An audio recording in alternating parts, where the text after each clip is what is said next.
when the Republicans push for their new budget, massive tax cuts, over $5 trillion. It'll likely go up from there, because that doesn't even include a lot of Donald Trump's promises about other tax cuts on the campaign trail.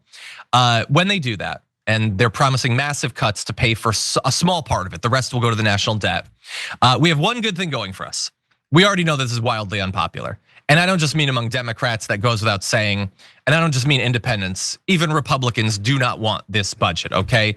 And so here's an interesting poll. So it lays out in detail 2 different stances.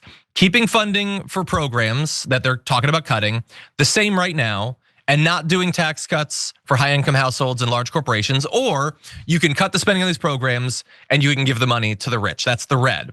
All likely voters, it is 65-26 that people do not want this, okay? So that's already massively unpopular. Obviously Democrats are against it, 80% don't want this to be passed.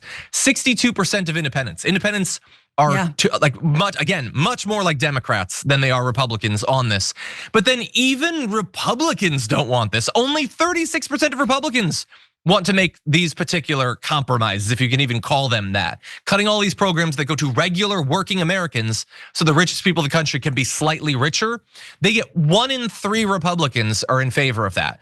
Now, a bill being wildly unpopular doesn't mean it's not gonna pass, but maybe this can put a little bit of spine into some of the Democrats to actually fight against this, some of the perhaps sane remaining Republicans to stand against this.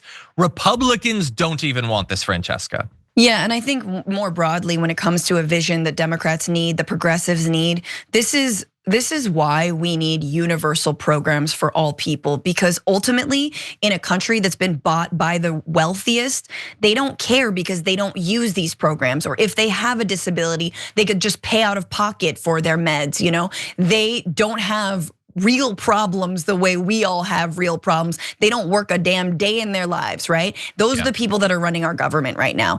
And so the real thing is when we wrest control back one day, we gotta go for universal programs so that they benefit everyone, so they stop pitting people against one another, stop demonizing the poor, stop demonizing, women and newborns and pregnant people and obviously the disabled, stop demonizing everybody and actually say, no, these programs benefit all people. Wink, wink, we know they benefit also the most vulnerable.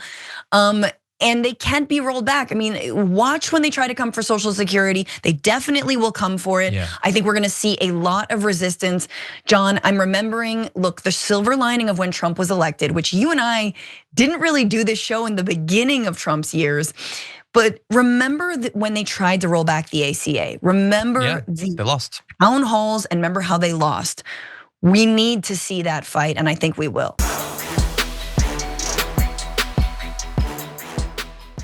When you click the join button and become a tier 2 member, you get access to all of our weekly top 10 lists. What are you waiting for?